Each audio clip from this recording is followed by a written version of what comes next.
Welcome to our week of action. This is day 5. We are here to celebrate our climate entrepreneurs, innovators out there who want to move towards a more climate positive and resilient world. That's what we're here for, and that's why we are EIT Climate Kick as well. We want to generate knowledge and innovations through our community of partners in Europe and more across the world to really move this world to a climate positive place.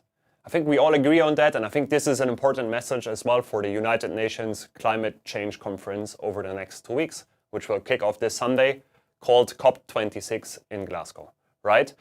I'm Christian. I'm leading the ClimAccelerator efforts where we graduate startups every single year in very different places and try to help them scale their innovations. Audience, please remember, today is our day of food. So if you're working on any innovation or idea, feel free to make it visible and post it through our hashtag, Destination 1.5. Our hashtag again is Destination 1.5, which you may see on the screen right now. Feel free to share it and feel free to celebrate with us all these food innovators out there who are working hard every single day to improve our planet and our world. And audience, please remember to raise questions. Stay curious and ask my interviewees anything you want to know about them, their journey, their business, or their future plans, or how their life as an entrepreneur in climate is. That's our topic of today. And I do believe that we have 2 entrepreneurs with us here right now. Let's have a look. Hi Anastasia, hi Philip, how are you doing? Hi, great. Good to have you here, and thanks for the time. I would like to ask you to introduce yourselves first. We'll go ladies first, Anastasia, many times, and then we'll take over with you, Philip, right? Anastasia, introduce yourself. Yeah, super nice to be here. Thank you so much. My name is Anastasia. I'm from Switzerland, and I'm here today because together with a friend, I co-founded a company called KITRO, which focuses on food waste management in the hospitality industry. All right, so my name is Philip. Thanks for having me. I'm based in Vienna, and I'm one of the founders at Rebel Meat. Our mission at Rebel Meat is to help people in the most delicious way eat less but better meat. So that's to say we need to basically get down from the 1.2 kilogram of meat consumption that we have at the moment down to 300 grams. That's what's considered sustainable and healthy. And we do that with blended meat products, and we were also part of the Climate Kick Accelerator. Thanks both for having you, and I will ask a few questions. First about your business and why you're doing all this. Then we will talk about your industry, alternatives and competitors out there. And then a third point will be very much focused on you as an entrepreneur. Why are you doing this every day? What plans do you have? And I mean, what are you feeling throughout this whole journey, right? At the end, audience, we will open up for your questions, so feel free again to ask many questions throughout the session. Anastasia, so why did you start KITRO and what is this all about? I mean, what was the past and what's the future of KITRO? Yes, so actually it started when I met Naomi, my co-founder, in university. We both studied international hospitality management in Lausanne, in Switzerland. And based on that, we worked a lot in the industry during internships, during summers, and so on. And so we were actually working in kitchens, in service, so front and back of house, and witnessed this problem of food waste firsthand, I would say, because we were the ones also, unfortunately, throwing away a lot of food in these kitchens. And that inspired us to then really rethink this massive issue. And we realized that at the end of the day, in these kitchens, you obviously have the focus of serving great food to your customers and not to look into your bin the whole day. But that is a bit the problem. The overview was lacking, and chefs didn't really know at the end of the day what filled up their bins. And so that's how we got to this conclusion that actually maybe it would make sense to measure food waste. Best would be automatically, because it's a very stressful environment usually. And so KITRO, that's essentially what KITRO is now. It's a solution for our customers who are mostly bigger hotel chains, restaurant groups, and canteens. And they basically can automatically measure their food waste. It gets analyzed with AI technology that we are developing, or we've developed. So algorithms identify what has been thrown away. And at the end of the day, the customer receives insights into how much was wasted, where did the waste come from, what was the cost of it. Based on that, they can then optimize their work processes and reduce food waste. So this whole idea really came, we saw the problem and decided to do something about it, and found that AI technology would be a great technology to use to solve this issue. Very good story, and very good benefits you're generating. Philip, go ahead. Yeah, so basically, same here. I met my co-founder Cornelia, and we were both basically discussing a lot of different solutions to the one problem we found was most pressing, mainly the incredible problems that are associated with meat overconsumption. And we looked at different opportunities out there, from cultivated meat to vegan meat replacements. But we kind of found out that there are many solutions out there, and people are not using them. Or in the other case, they will probably take many more years before they are market ready. And we wanted to offer a solution that can basically have an impact right now, because we don't have much time left to really act and bring down meat consumption. And that's why we came up with the concept of blending meat with plant-based ingredients, because it offers a solution today for people who are not ready to eat vegan plant-based meat, and that's actually the majority of population. And they can now basically reduce their meat consumption without doing any compromise, without going for highly processed products or any artificial tastes, artificial ingredients, and basically really go with a very natural 100% organic product. And that's how we think we can make a difference here. That's very good to hear. I mean, I'm a German, and we can see in Germany as well that we eat a lot of meat, and I think there need to be very different alternatives out there. Anastasia, tell us a bit more about the future. I mean, what do you want to achieve in, let's say, 5 years? Yeah, so we started really this journey to help mitigate food waste, because we realized that it is a global problem. It is massive. 1/3 of all food produced ends up being wasted along the global supply chain, and that makes no sense if you consider all the resources that are used, and also that some people in certain parts of the world don't have enough to eat. So on every level, food waste really bugged us a lot, and that's why we got started. And now the goal where we see ourselves in the future is really that we would like to create standards for this industry, because we really see that this gap, this massive data gap, is actually a big problem. Because if you don't know what you're wasting, how can you optimize it? And it goes a bit into the direction of the Sustainable Development Goals. They are great. They want to have food waste by 2030, but then how do you know you've achieved this goal if you haven't measured the status quo, or like where we stand right now? And this is something that the EU is now also recognizing, and they are saying, okay, we need to have legally binding targets for food waste reduction and monitoring in the first place, and actually have comparable data to see if we're on track with this goal. And this is where we see our part to really help them get this data and move towards this goal and help them to achieve it at the end of the day. And then how many restaurants do you want to be in, let's say, in 5 years? Do you have any idea or any All of them. plan? Okay, no. Very good to hear. Obviously not in all of them, but definitely on a represented on the global level. That's the goal. Okay. And Philip, what's your plan and long-term vision? Let's say, what do you want to achieve in 5 years? I love the ambition with all restaurants, by the way. No, because actually restaurants are actually a big problem in many reasons, especially also with meat. So we see that a lot of people now that want to reduce meat consumption, they stop buying meat at the supermarket, but when they go out, they eat meat at the restaurant, which is usually a big problem, because when you buy it at the supermarket, you at least know where the meat comes from, but that's often not the case at the restaurant. And usually when you don't know where it comes from, then you can assume it's quite cheap and probably not very sustainable. But that's just on a side note. So to our ambitions, I mean, this is really a completely new segment, right? Has not been a blended meat product on the market before. And we think it can actually make a dent. I mean, right now, all the plant-based meat products together are 1% of the European meat market share.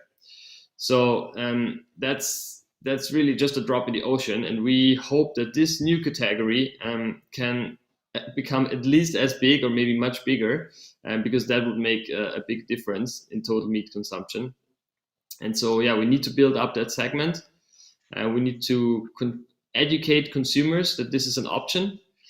And we need to work also on the supply chain that the meat we use is as sustainable as possible. So right now we use organic meat, but we want to move into the direction of regenerative meat. So that's really meat that's grown in special ways like rotational grazing, where you make sure you focus on biodiversity, you make sure the soil builds up on humus again so that you actually store CO2 on the ground. So these are all ways we want to go to make sure we can offer the most sustainable meat products out there. And ultimately, if and when cultivated meat hits the market, then we will be ready to integrate such meat into our products and maybe even enable it, because actually what we're building right now is technology on how to blend meat and plant-based ingredients. And that is exactly what is needed for this cultivated meat, because when this comes to market, it won't come in a pure form because it will be too expensive and it won't have the necessary and consumer grade structure, taste, color, etc. And this is basically what we learn to do right now, and what we then can offer the cultivated meat industry. Yeah. And maybe even use our distribution and brand, because we also think that we are basically building the perfect audience for this kind of product right now, since our customers, they love meat, but they're conscious about the consequences of eating it. And so this is basically I think the perfect audience for at some point being the first movers on cultivated meat. That's very good to hear. And I mean, Anastasia's customers are usually restaurants, and Philip, your customers are more supermarkets then, or you plan on working more with restaurants as well and like working with the same audience? Yeah, so we want to go with both channels, work with restaurants, because we think it's important to use this channel to consume the market. I mean, restaurants is where many consumers try out new things, where potentially staff can explain what this new concept is about, and where you build a brand. Yeah. But then ultimately volume really comes from supermarkets. So for us, it's necessary to use both channels to grow. Okay. And Anastasia, what's the most typical waste in a restaurant? What do you think it is? Bread. Yeah. I would Bread, guess so, yeah. potatoes. How many kilos or tons have you seen moving or being wasted every year within your restaurants? Is there any number? Of bread? Oof. I cannot throw a number out right now, I would say, but it's a lot. It's really shocking, actually, the amount. Especially, I guess it depends also where in the world you are. But now Switzerland, Germany, like these regions, we're big bread lovers, and so you definitely see it every day in tons. So it's quite shocking when you look at the data. Okay, good. Let's ask you a bit more about your industry. How do you see this whole food industry moving, and what are alternatives or competitors out there for you guys? Anastasia first. Yeah, for us it was interesting because when we started this, so we started in 2017, and now I'm speaking really about the system gastronomy and hotel industry, right? But there, when we first started talking to customers, you kind of had to explain why measuring and reducing food waste helps them also for better food cost control and also reducing the food costs, right? And so it was a quite a different conversation, because there you really were more in explaining, hey, food waste is really bad for this and this reason, and this is what you can do if you reduce it. And now we've seen in only these last 4 years, we've seen quite a big shift in how these conversations go with customers, because you don't start at like now if you start a sales meeting, you don't start explaining why food waste is a problem. They all are very aware of it. and also about the benefits. It's just, why should we measure with you is then the discussion, right? So that was a cool thing we noticed, that this has quite changed in the past few years, this conversation, and that people are more and more aware of the issue and more willing to also do something about it. Yeah, and in terms of measurements, what we see, there is many different organizations now, also the world, so that WWF, for example, they are now launching also benchmarks in that area. They're trying to find like a harmonized way to measure it. And so that is an interesting conversation that's going on right now. And what we see, and that is also kind of in aligned with how we see the measurements going forward, these benchmarks, is that long-term measurements are becoming more and more also of an opportunity, because back in the days, and that goes a bit into your questions about alternatives. So 4 years ago, how you would measure food waste was really manual. You had a paper and a pen and you stood next to it, or you had a scale, or there were some more digital options where you had a tablet solution attached to your scale, and then you typed in what you were throwing away, but it was still quite a time-intensive kind of method, or time-intensive effort at the end of the day. And so from there, this obviously didn't allow customers to measure long term, because it took too much time and too much effort, and it was more of an audit situation. So you would do an audit for 2 days, for 2 weeks, maybe a month maximum, but that would be stretching it already. And then based on that data, you would define some action points and implement them, and then you would not know if the results are actually what were the results of these action points, because you wouldn't then go and measure. Maybe you measured again the year after. And so this is what with KITRO we really wanted to start, is to make measurement and data collection so easy that actually a long-term measurement of a minimum of 12 months, let's say, is really feasible for our customers, because that's when you see the trends, you see the different seasonalities. You also can identify different action points and then measure the results of it. So it makes it a lot more interesting also for the customer to kind of stay committed to this journey and see where they end up at the end. Okay, very good to hear. And Philip, I mean, what's your industry like, and who are alternatives or competitors out there? Yeah, I mean, so basically in the meat industry, there's a lot of focus right now, of course, on plant-based alternatives. But as mentioned, I mean, it's growing like crazy, but it's still very, very small compared to the rest of the meat industry.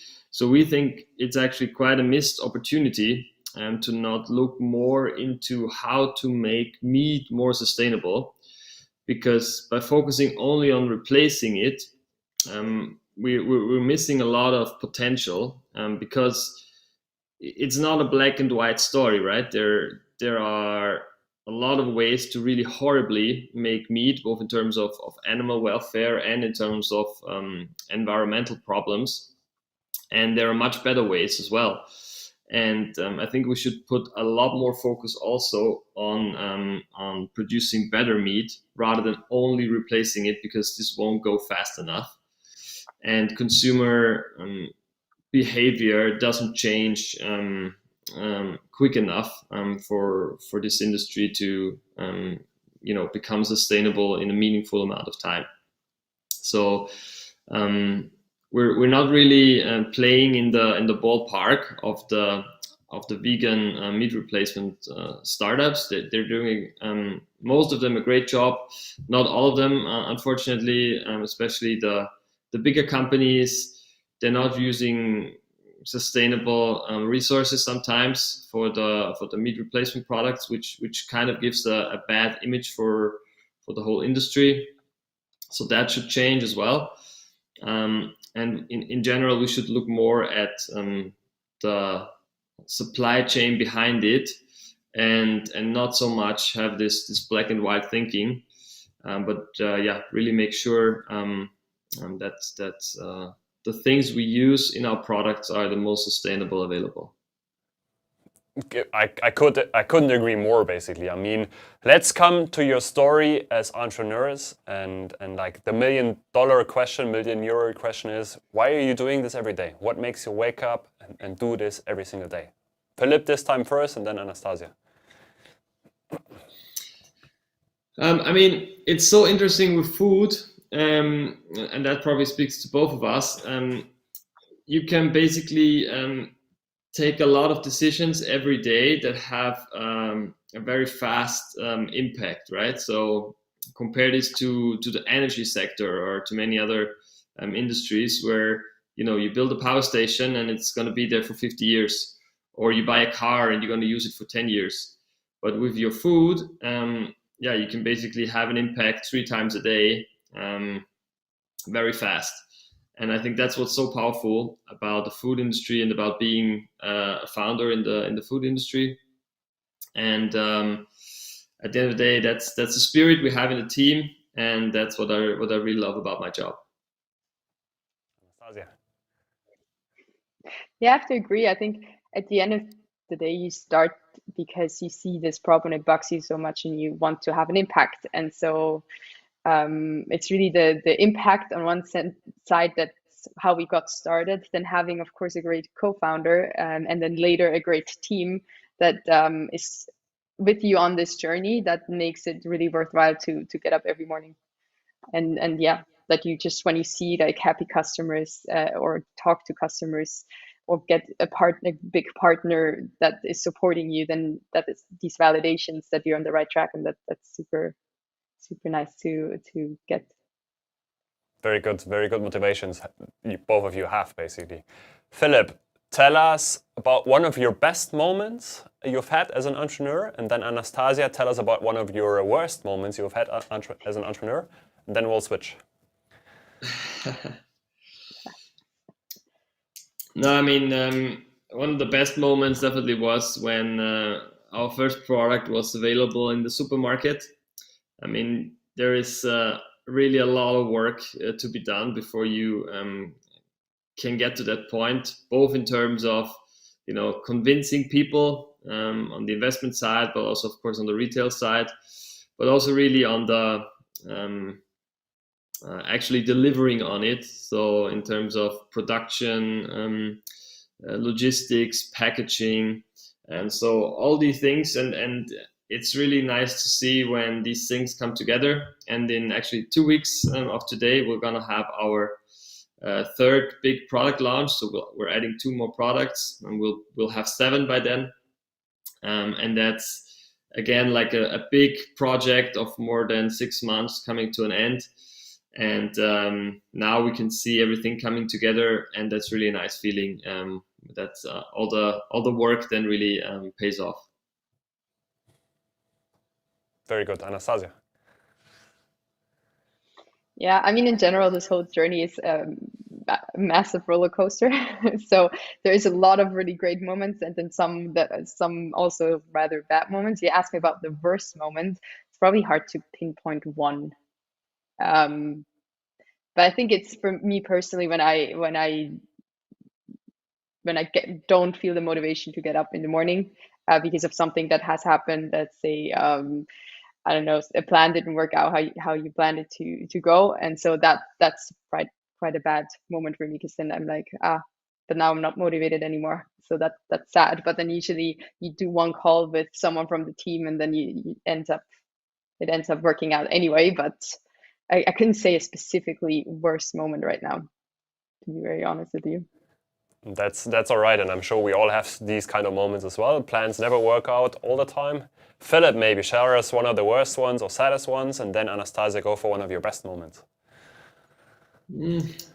I think the worst moments in general for me are when team members leave. So at the 2 times now, I mean, we're working for 2.5 years on this project, and we have quite a couple of people on the team. So I think it's natural that people at some point leave. But of course, that always feels like breaking up, because you work so closely with those people, and you don't really understand why they leave, why they're not with you, and you realize you failed on telling them your vision properly, or they don't believe in the same vision that you have, because otherwise they would never leave, right? Because our vision, of course, is so big, the way we see it.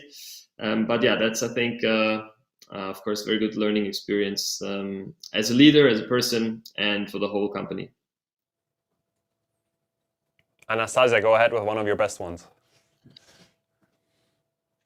One of the best ones would have been closing the first financing round, because that was like this external validation that you got from investors that they believe in you as a team, and also in your product and in your mission and vision. And also hiring, so first hiring your first I don't know, team member, getting your first customer, writing the first invoice. So all these firsts are usually really exciting, good moments. Very good.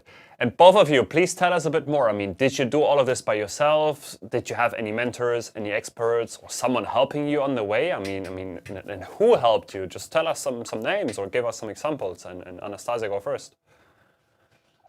Yeah, actually, we did not do this all by ourselves at all. We came out of university and actually were supported by great mentors, and started by doing quite a few acceleration programs. So ClimAccelerator was one of them. It was actually the first one we started doing was the greenhouse incubator, for when the idea was quite young.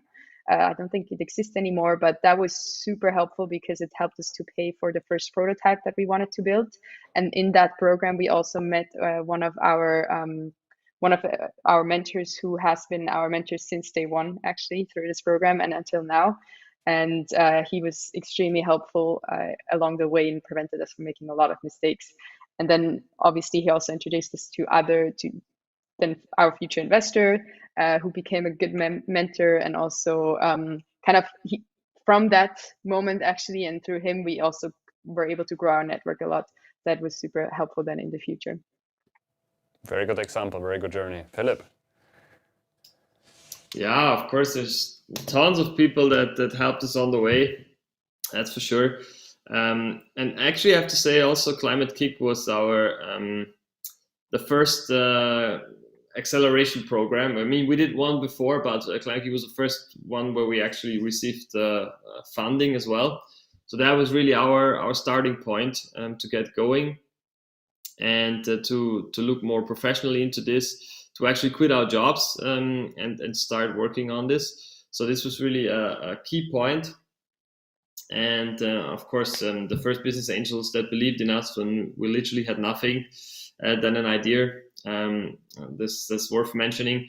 But also, what is really important, and what I try to really do a lot, is a peer network of other founders in the food industry that you can call and discuss problems. Also, at one point, actually, before applying to ClimAccelerator, I talked to Anastasia, asked her for tips. So thanks for that. So, it's always paying forward. I think that's always cool. I just wanted to ask that question. Do you talk to other entrepreneurs in the same industry or other industries out there? Like, do you talk to them? Do you ask them for advice? Do you give them advice? I mean, I just heard one good example. And Anastasia, do you teach more, maybe, entrepreneurs even? So we also started by when we worked in a co-working space at the beginning. We talked to other entrepreneurs, not necessarily in the same space, but in general, at the end, the structure of building a business is very similar, no matter what your product is usually, or at least the tips on how to grow your team and so on would be similar. So that helped a lot, this exchange initially. And then what we are now doing, there's in Switzerland kind of also coaching program, which is funded by the Swiss government. And so a co-founder, Naomi, and myself, we are also now kind of coaching there, giving the entrepreneurial perspective to people that are planning to start a company or found a company, because we've just done it now in the past few years. And so for us, sometimes it was hard to get the information we needed. And so now we know what was this information, and maybe we can help others with it.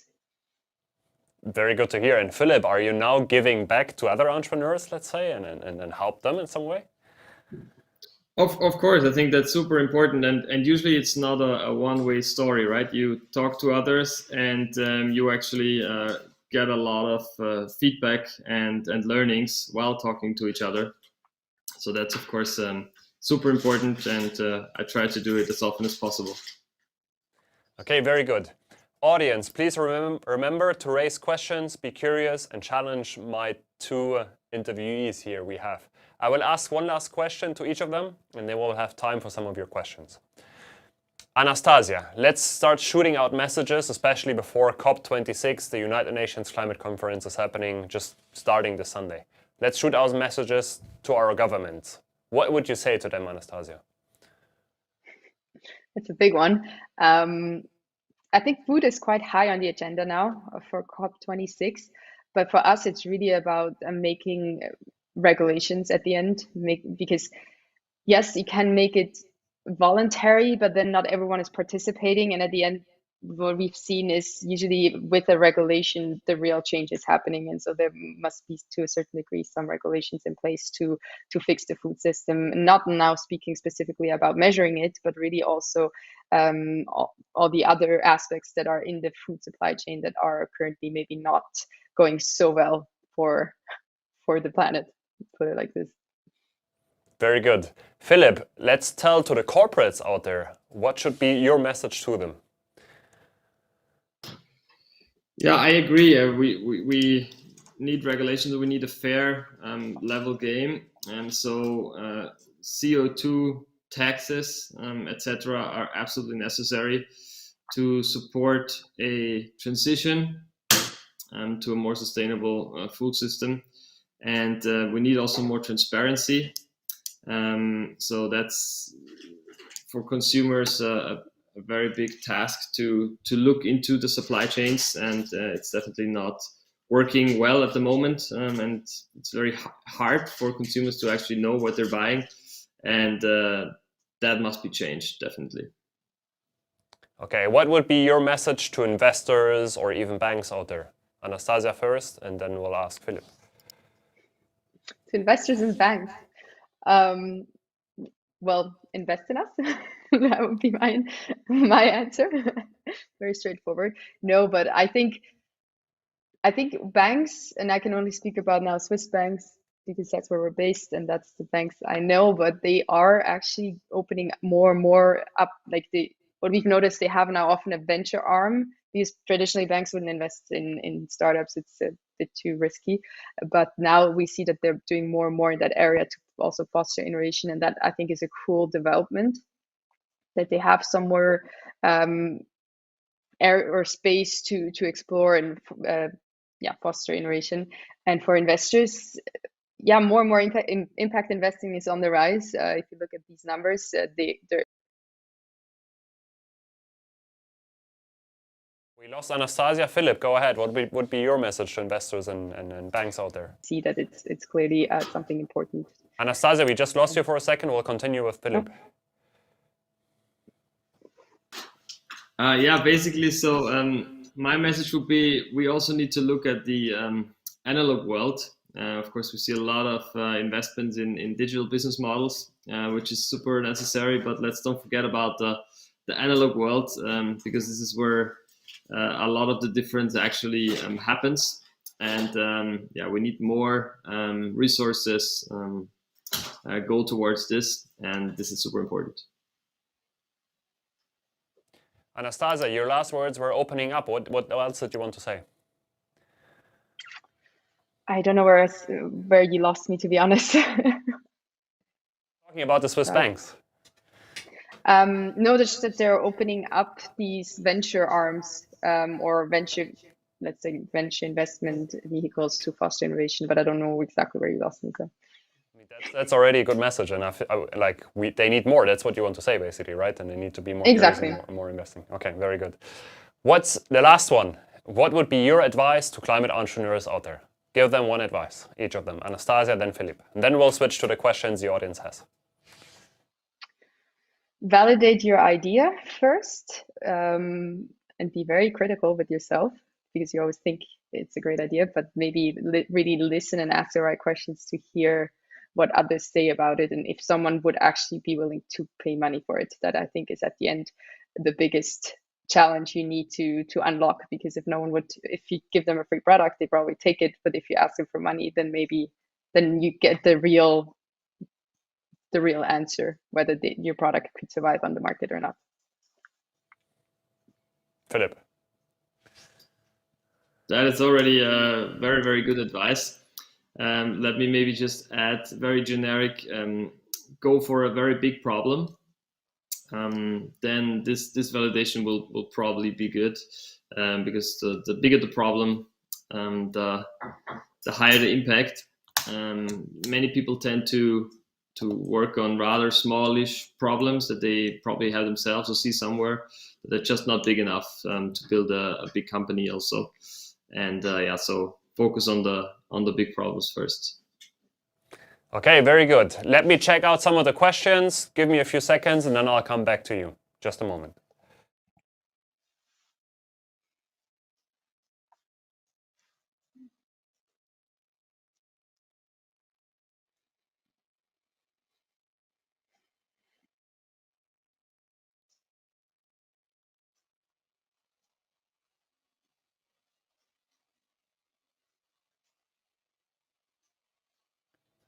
Okay, here I am back. We've got at least 3 questions coming up. The first one for Anastasia. How is it to be a female entrepreneur in the hospitality and food sector? Good question, because I wouldn't know how it is to be a male entrepreneur in this sector. And so it's always a hard question to answer. But for us, we saw some positives because we never had to queue at any startup events for the toilet. So that was always very positive to be less female entrepreneurs.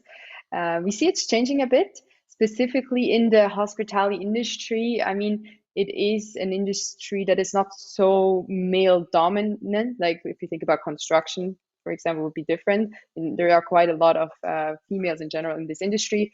In the kitchen, a bit less, however. So we see when we talk to customers, sometimes there's this old school mindset a bit where they're like, oh, a woman in my kitchen and that. But like that is just, I think, also something that is changing hopefully sooner or later. But it's quite a broad question. I don't know if I answered it now or I answered it quite vaguely, I would say. But if you have a more specific question, then feel free to ask.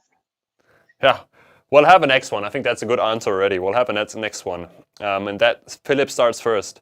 How do you collaborate with other startup solutions in the same sector? Right now, not too much. I mean, we're trying. For example, there is an app in Vienna called Inoco, where you can basically check any FMCG product, whether it complies with your personal values that you put behind. So that's a fellow entrepreneur from Vienna who works on this, and of course we work a lot with them. We're also working with a startup called Glacier that are trying to help companies find climate positive solutions.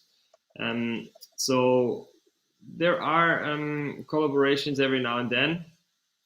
But yeah, of course, we're also quite busy on the core product. So that's always a challenge. Sure. Totally understandable. And you, Anastasia, how do you collaborate with others?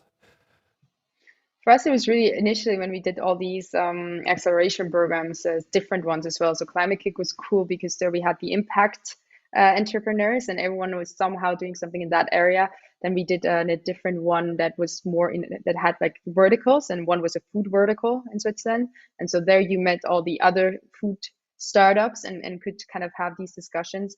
And what we have now is a Slack channel as well, although been a bit less active now since COVID, but we have a Slack channel from just because you always meet the same people at these networking events. Then at some point, especially in Switzerland, it's a small country.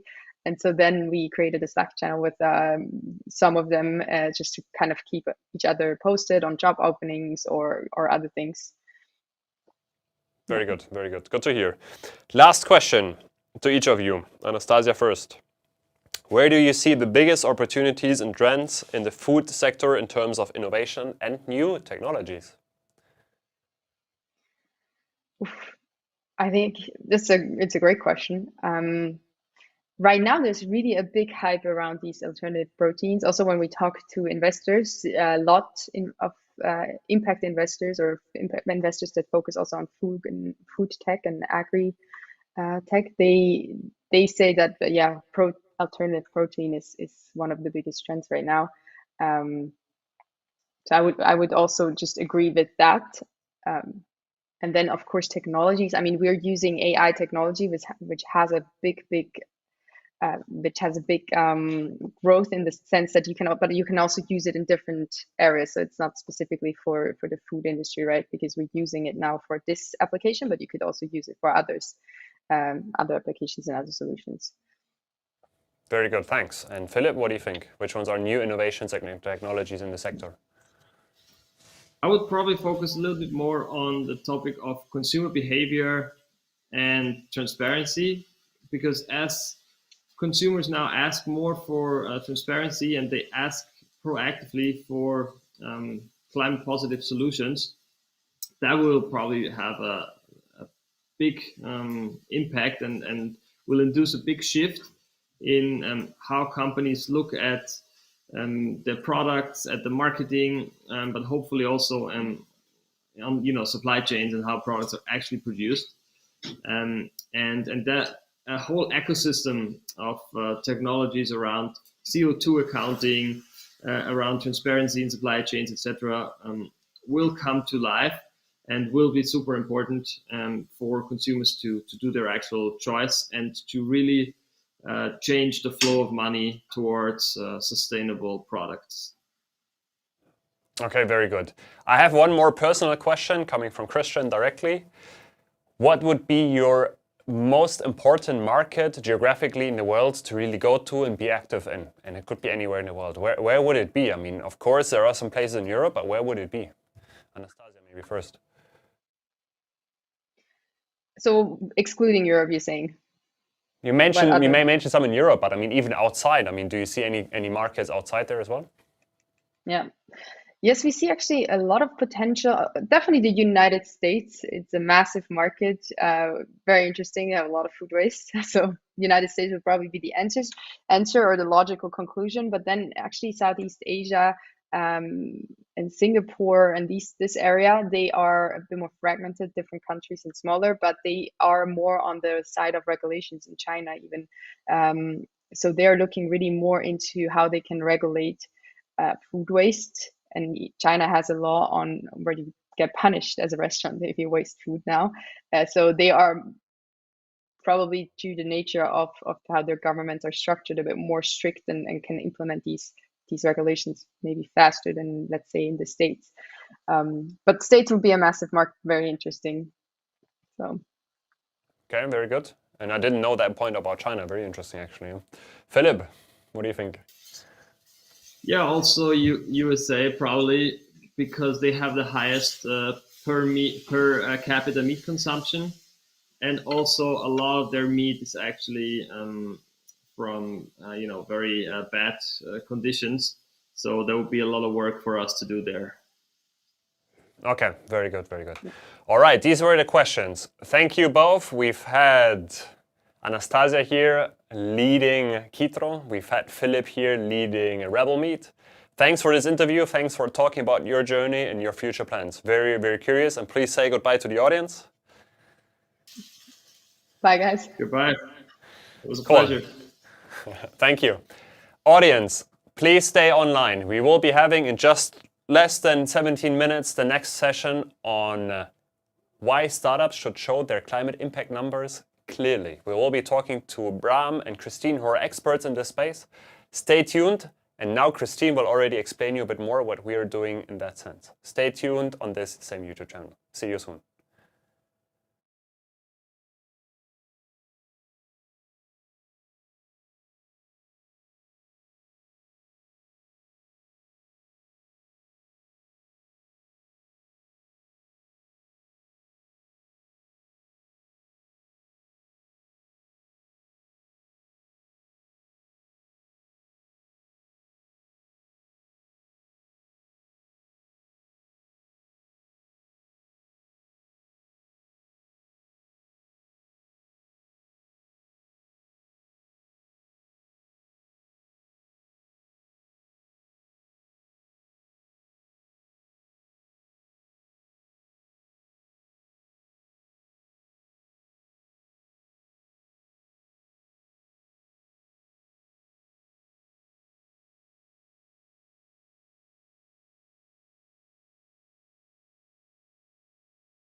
Welcome to our week of action, today number 5. Today is about food, but also we will be talking a lot about climate impact.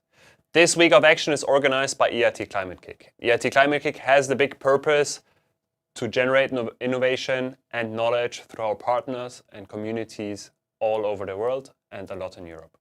We do that with the main purpose to really create innovations and startups out there who can solve climate change and move ourselves towards a more climate positive world. That's what we're here for, and that's why we're doing this week of action.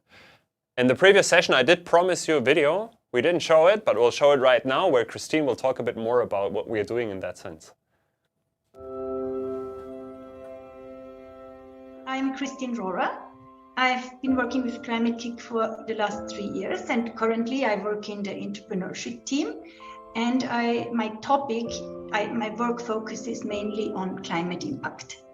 So climate mitigation means that we reduce the harmful emission of greenhouse gases, including CO2, and thereby contribute to stopping the global warming. So our program helps startups to understand how their product or service can address climate change and can mitigate climate change.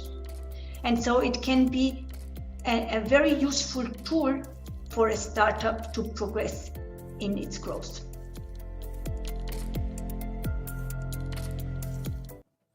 You just saw a bit about what we are going to talk about in our panel right now.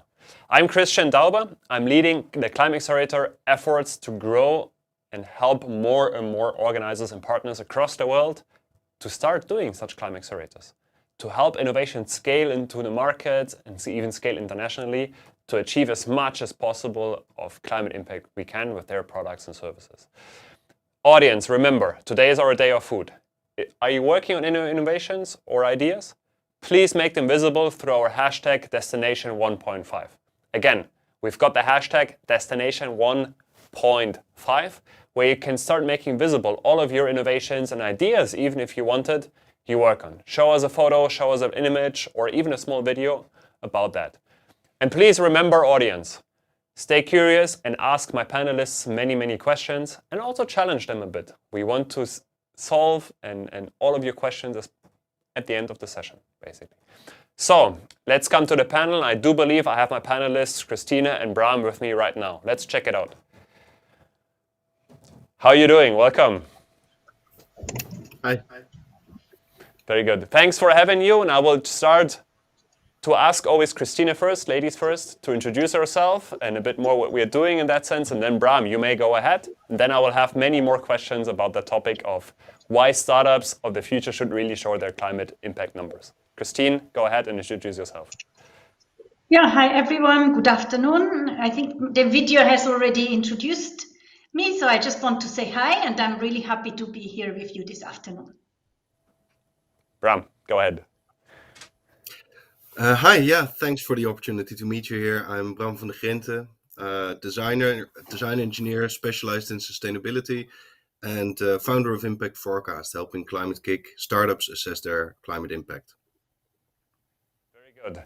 Thanks both to you to be here. And I would like to shoot some questions to Bram, especially about what Climate Impact Forecast is and what this whole world about. Maybe Bram, tell us a bit more about it first. Yeah, absolutely. So at Impact Forecast, what we do is help sustainable startups to know, grow, and show their climate impact. So to unpack that, first, it's not as straightforward as you might think to know your climate impact. So it takes a bit of a calculation and data, and we have an online tool and workshops to help impact entrepreneurs learn how to measure their startup's impact. And that's the know aspect. Next comes to grow, because it creates a compass for a startup to improve the impact over time. As they're developing the solution, they can take these impact science insights into the development. And it's important to show this data. So the way that we work makes the data transparent and also digestible for example, an investor audience or customers. But I think we have to talk about this a bit more. I've seen many entrepreneurs out there in very diverse countries. None of them have ever shown me their climate impact. I was an entrepreneur myself in the Philippines, where we brought light to communities which never had light. We saw ourselves as a social business, let's say, but we never thought about our climate impact. So why should we do this, and why should we actually put effort in calculating it? It is important because you might not be guaranteed a positive impact. So when it comes to this social dimension, if you're helping kids to study at night, I'm not questioning if that has a positive impact. But when it comes to climate change, things are not always as transparent. And it's possible to create a solution that has maybe more negative impact than positive change. And since today is all about food, an example of that could be an insect burger, and there's many different insects and many different ways of growing insects. Not all of them are more carbon efficient than, for example, the beef that they are aiming to replace.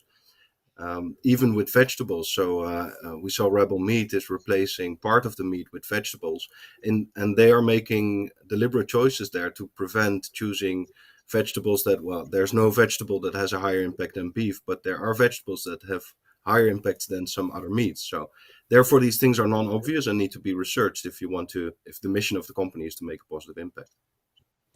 And what are you looking for in that impact claim? I mean, what's the detail about this? In our impact claims, we look for transparency and not necessarily for completeness, because I think what is holding back a lot of companies to come up with an impact claim is the idea that it will take a lot of research, or that there are so many unknowns, and there are a few unknowns, and that's why there's usually a workshop needed to help teams get started with this. But once you get the hang of it, it's generally quite easy and can really help you build a better value proposition, a better impact case. In some cases, it's really tied to the mission of the company, so of existential importance, but more and more it's becoming important to show your numbers to investors, to convince them that you're worthy of their investment in the sense of impact investing. I think that's also a very important reason, showing this to stakeholders, showing this to investors. Christine, I would like to ask you, why are we working on this in EIT Climate Kick? Tell us a bit more. So we are focusing on climate impact in Climate Kick because obviously we are supporting entrepreneurs with public taxpayers' money. So we are supported by the European Institute of Technology, by the European Innovation Council and other funders, but mostly this is public money. So if the European public spends money for us to help the world to address climate change, we have to make sure that each and every activity, that each and every startup we support truly achieves a climate impact, be it climate mitigation or be it climate adaptation. We actually support both. But this session is exclusively about climate mitigation and the impact forecast tool. Yeah, and I think that's really the motivation we have behind. And let's start digging into some of the examples. Bram, you just mentioned an example. Do you have some more examples maybe for us so that the broad audience can really get the grasp of it? Give us some more examples of very different industries and sectors. Well, I would like to go with one example that you also just interviewed, because I was watching that interview and I learned for the first time about KITRO. I have seen a similar startup before called Orbisk, and they both use electronics to prevent food waste, which is a really interesting problem, because what is the amount of food of which you need to prevent the waste that is enough to offset the emissions that are actually quite high for electronics? So it takes, you almost have to emit CO2 into the atmosphere in order to build the device. So you have to ask yourself, how much kilograms of waste do we have to prevent before it pays off, and how does that reflect on the lifetime? So that is an interesting example, which for the case that I looked into pans out to be very in the clear. So it's actually very easy to build a computer or to have enough components or let's say budget of impact to build the computer to sort out the food waste. Okay, very good. And maybe Christine, do you have some examples in mind, or on what kind of examples are you working on currently or planning to work on? So we work with startups of all sectors, and I have recently participated in selection processes for our Clean Cities ClimAccelerator startup program. So, for example, we are supporting startups that help. There are various startups in the mobility sector, several of them offering combination of bike and e-bike cargo solutions for different places across Europe. So trying to motivate the end user to use the bike for the last mile transport home. So for example, there is a Dutch company that has also got engagement from the city where they operate, where the city offers to subsidize the cost of the cargo bike in poorer neighborhoods, which I find very interesting. There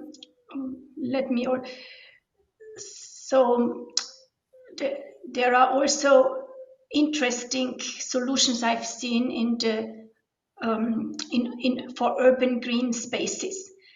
So, for example, usually the watering of urban parks is there are timers that are used to start and stop the watering of urban parks.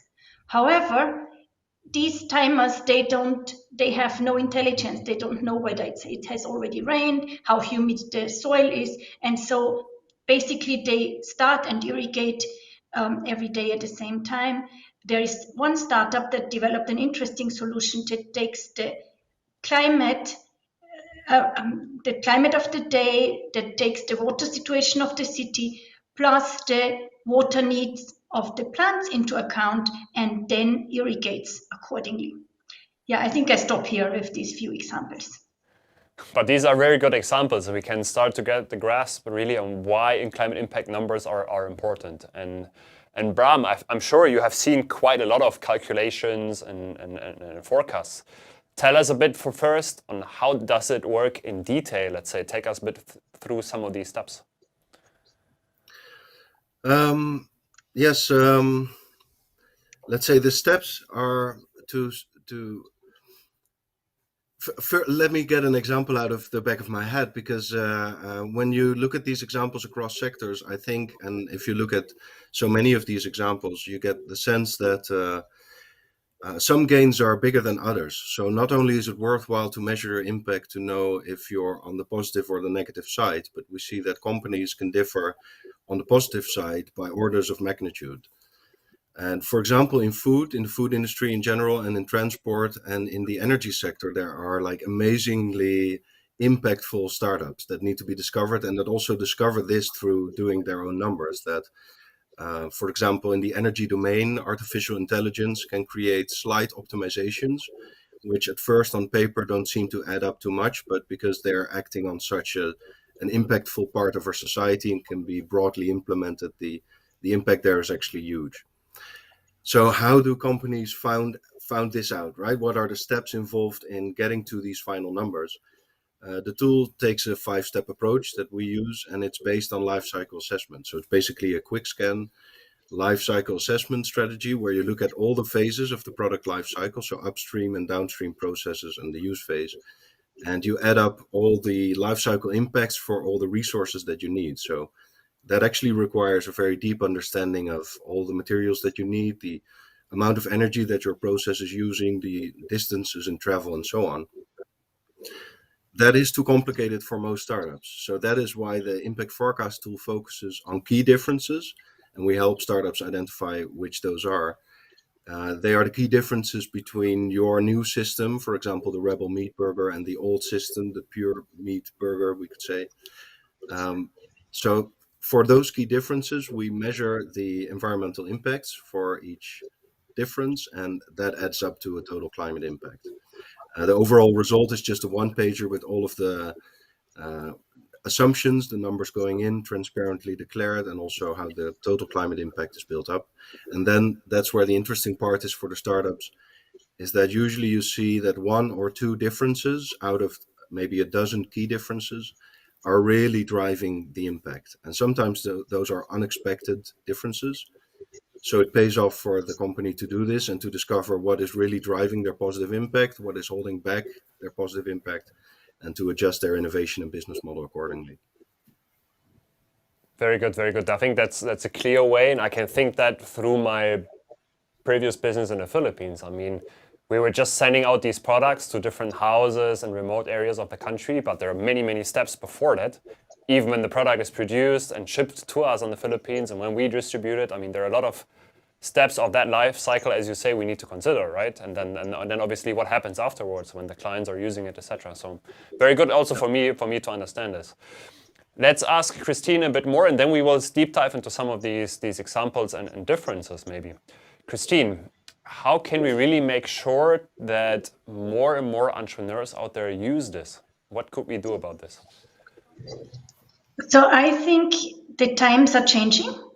We have seen young people take to the streets, and I think this is a movement that has started, which is not going to stop.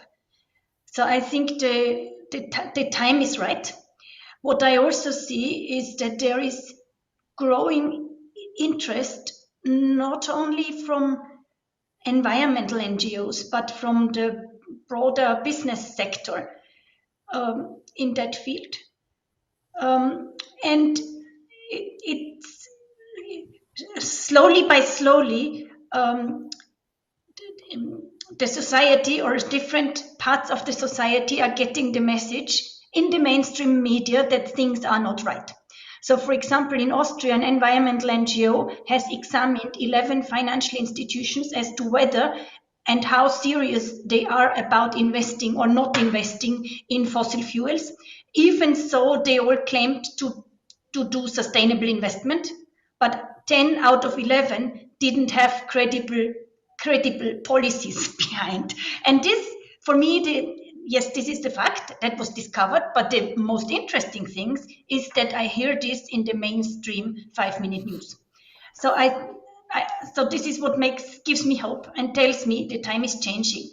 And going forward, I think more and more, especially young people, will ask for the truth. I think people are tired of being lied at. So that's my hope.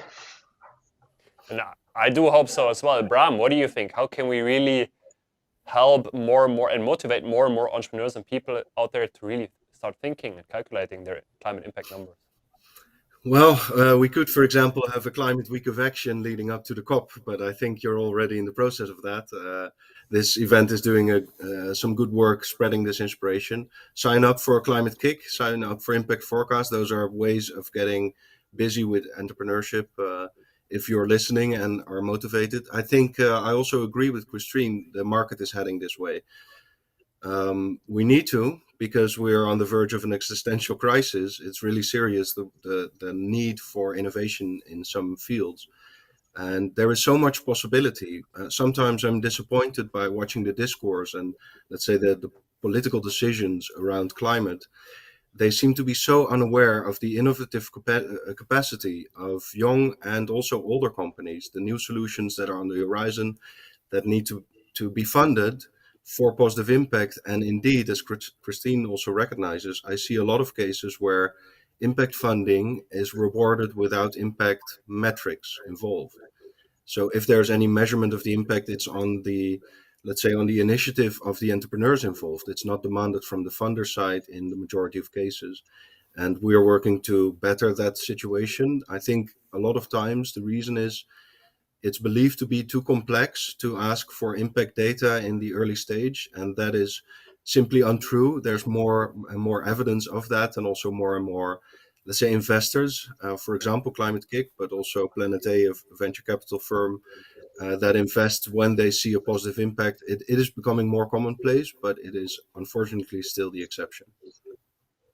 And I just wanted to ask this, I mean, what should we tell investors out there, whether it's funds, whether it's banks, what should we tell them out there to really start thinking more and more about this? What do you think? I mean, Christine, what would you tell them? I would tell them that they have to be serious about where they put their money. So it's not it's if something looks green outside, it also needs to be green inside. And so I think investors have in the past sometimes or often not made the effort to look deeply. And I think by organizations like us in collaboration with Impact Forecast making the climate impact accessible, visible, understandable, we are actually helping investors to take the right decisions. So by the more startups, the more companies have honest reports and true numbers that can be communicated, especially if we also get these climate impact forecasts validated, they have credibility. So these startups can say, okay, green outside, but also green inside. Our climate impact is validated. Bram, do you want to add anything, or do you disagree? Agree? I agree. The advice to investors is, I would say, threefold, three components. First, ask. That is already skipped too often. So simply ask, what is the climate impact, or if you're looking for biodiversity impact or social impact, ask explicitly, what is the impact that you're promising to make in measurable terms that we can later on, when the project has been funded and has been carried out, can actually check in the field if you are meeting those promises. So step one is to ask. And step two is to provide a way for the teams to answer such that you can compare the answers, because usually the use case of this is to decide where to invest. So you have to have comparable answers come back, and that requires usually formalization of the way that answers are provided. And that means developing impact tools, which is something that we support Climate Kick in doing, making well-adjusted impact tools at different decision points. And the third part is, again, to ask, because we see in practice that it's sometimes promised at the start that there's an impact to be made. And I would say these are the best practice examples for green European funding and so on. There is actually this question, what is the impact that you're going to make? But there's not a follow-up throughout the program or throughout the release of funds or at the end of the funding period, where you ask again, with those same metrics, can you prove that you have made the impact that you set out to make? So it's very important to close that loop and to make sure these promises are also met. And where we do not meet the goals of impact projects, we then also have the opportunity to learn, to figure out what is changing the impact over time here as we're developing, which influences or which technology types do we need to pay extra attention to as they develop. Very good points, and I think I agree to both of you. Very good points you're lightening up here. What should we tell to all these mentors and experts out there? I mean, we're working with lots of mentors who help these startups and entrepreneurs every single day. What should we tell them? Like, how can we motivate them to do more even? Christine, maybe first, and then Bram again. I would tell them, guys, you can do this. It is not so complex. It is not too complex, and others have done it.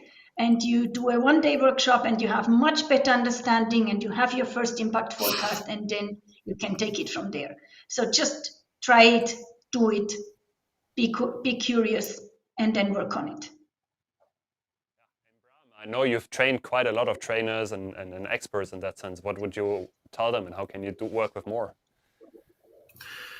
Yeah, so I would say there are two levels of involvement. If you're coaching teams from a non-impact expertise side, so you're coming in from, let's say, a business acumen or having a startup experience and coaching them that way, then it's still like within your scope to ask for impact data, and you should expect impact data to be understandable to you. So it doesn't take a degree to understand a proper impact assessment. It will be clear to you how the startup makes impact. So ask for that, even if you're not an expert in the coaching position.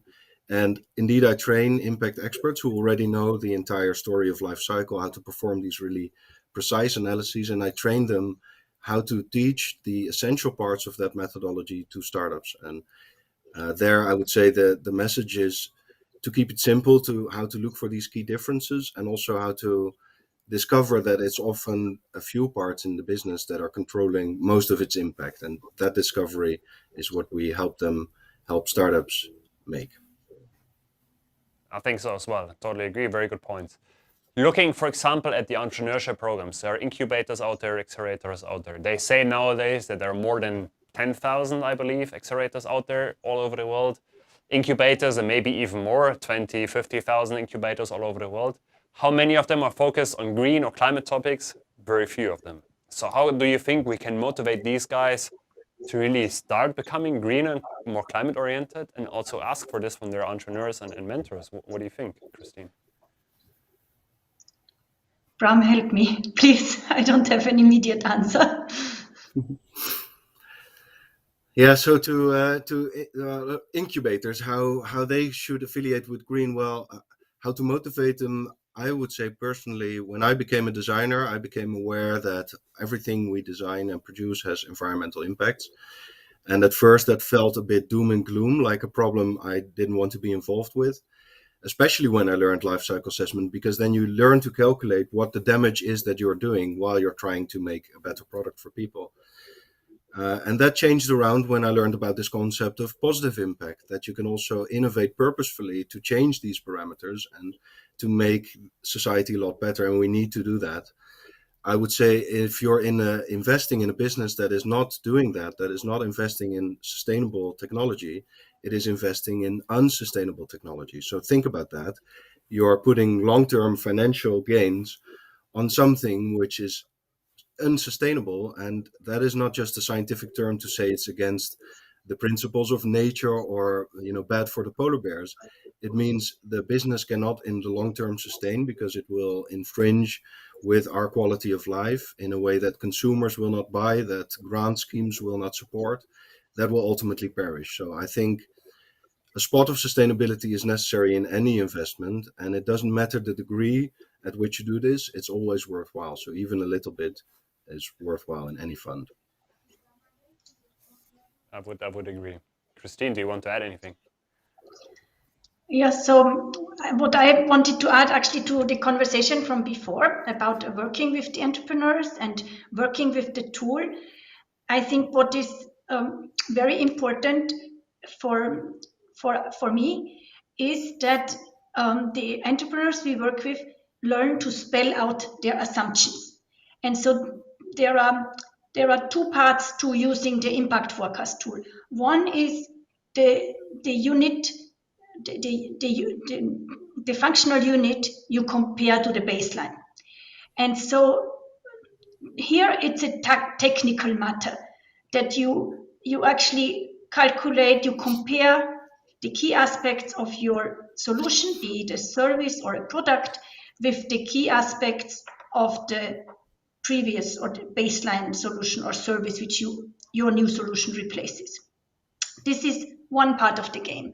But when it comes to market entrance and how many units of your product are you going to sell, this is another dimension. And then it is very important that this is spelled out and this is communicated transparently, because this is where the margin of error can, I would say, be even bigger than at the at the level of the functional unit, because here we at the level of the functional unit we can rely on life cycle assessment data and databases and methods, and we have a tool and we can do close to accurate calculations. But when it comes to the startups themselves estimating their market entry and market penetration, this is where the calculations can become risky. And I would like to share one example. So we had in our innovation portfolio, we asked innovation project proponents to give us a climate impact estimate and also tell us their assumptions. And if I had only looked at the number, I would have been really misguided by favoring or by labeling or going for the highest number of that portfolio. But when I looked at the project proponent that had the highest number, their assumption, first of all, the timeline. They calculated what they would have achieved 30 years down the line.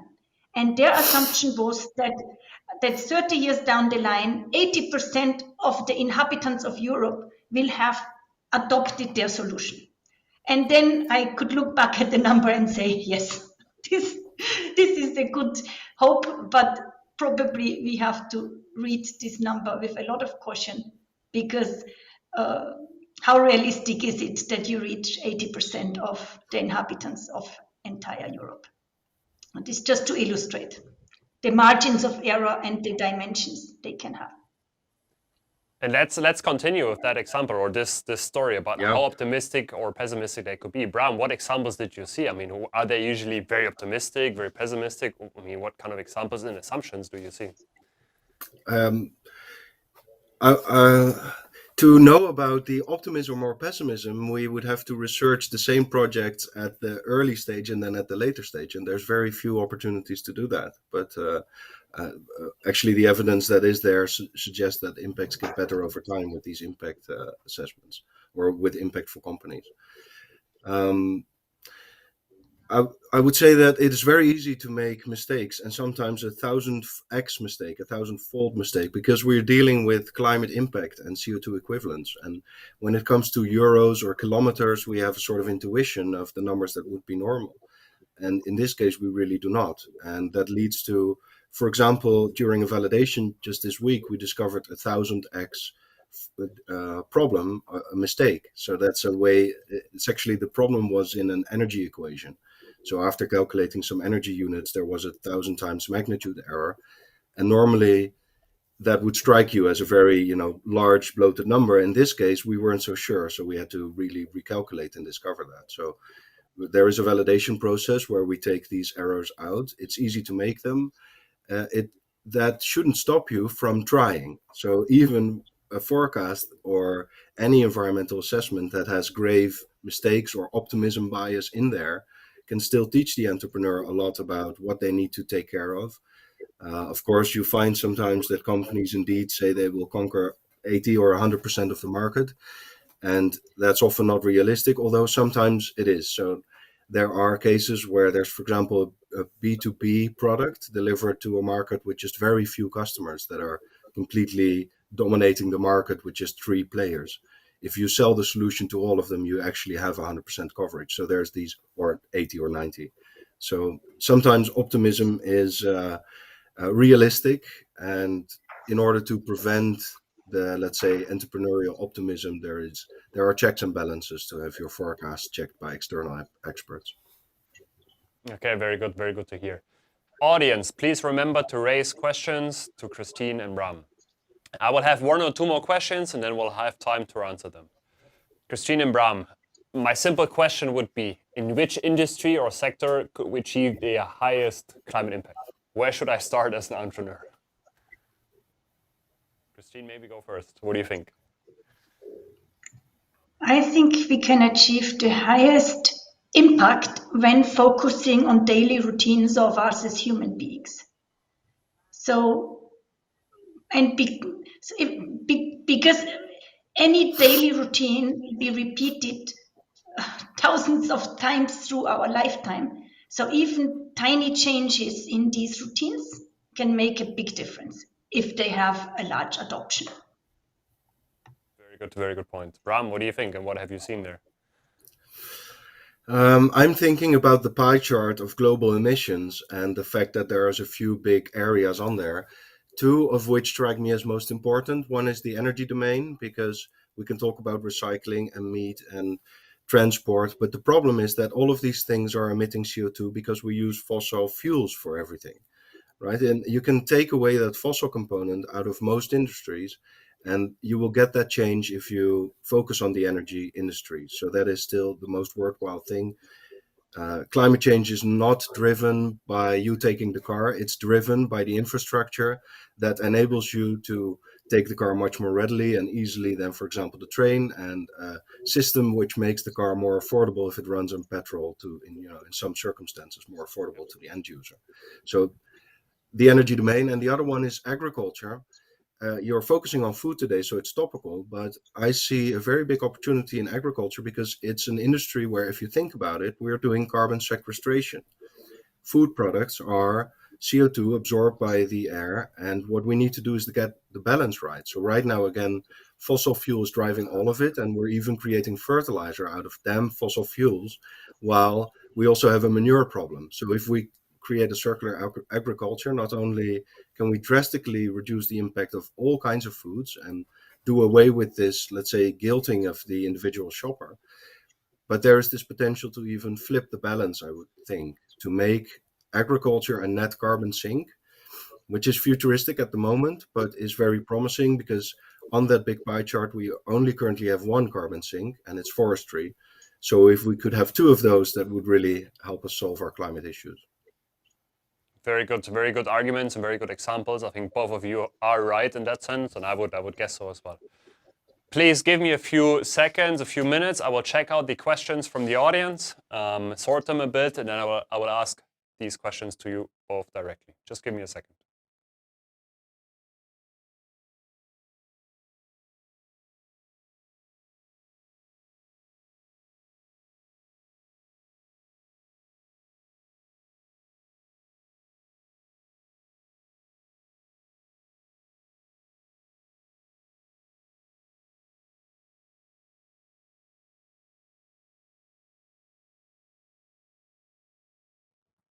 Okay, here I'm back. We've got one big question at least coming up, and I can see a few more coming up, and I have a few more.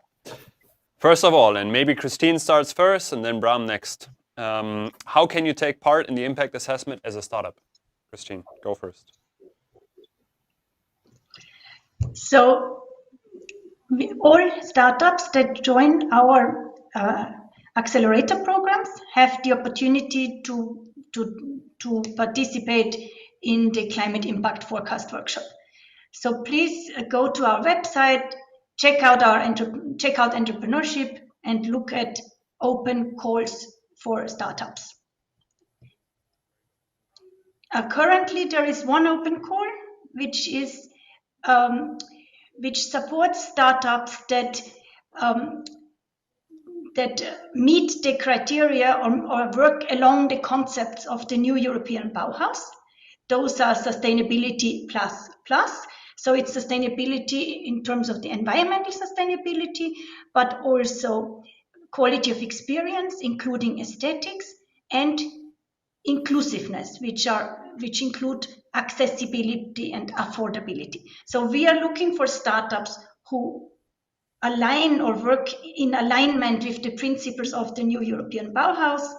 The call is a joint call. It's 4 KICs have opened this call: KIC Digital, KIC Food, KIC Energy, and Climate KIC, and we have it on our website.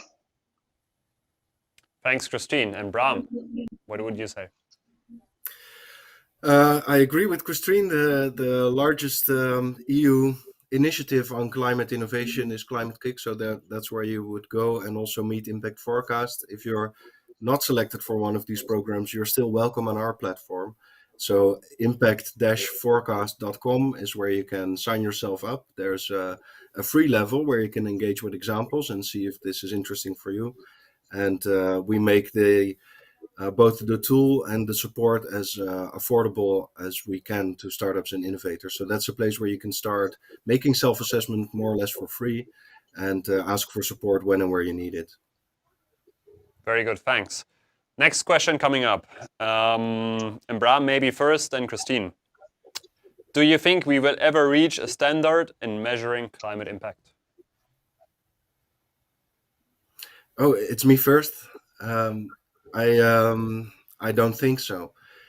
You would hope that there would be one way to measure the climate impact of all systems, but that would be having exact measurements of the system, which is simply not economically feasible. It's more expensive than the thing that you're actually measuring. So that's not an option. Therefore, we need to have tools customized for industries that are easy to use, but still very close to the truth. So you would have, for example, your carbon calculator for your airplane trips and office expenses. Those are already well known, and we need to get those tools for every sector. And actually, I see them appearing. So that's what's popping up. Life cycle assessment and impact data is being fed into decisions. Just there is still the majority of decisions where this needs to happen, but the ways are there, and we see this trend. So when it comes to climate impact, precision is actually irrelevant. We need to get the how would I say the category right. We need to know whether we are talking about millions of tons or whether we are talking about kilograms. And the moment somebody gives me a precise amount with some digit behind the comma of their climate impact, I can't believe it. It's actually not an indication of correctness.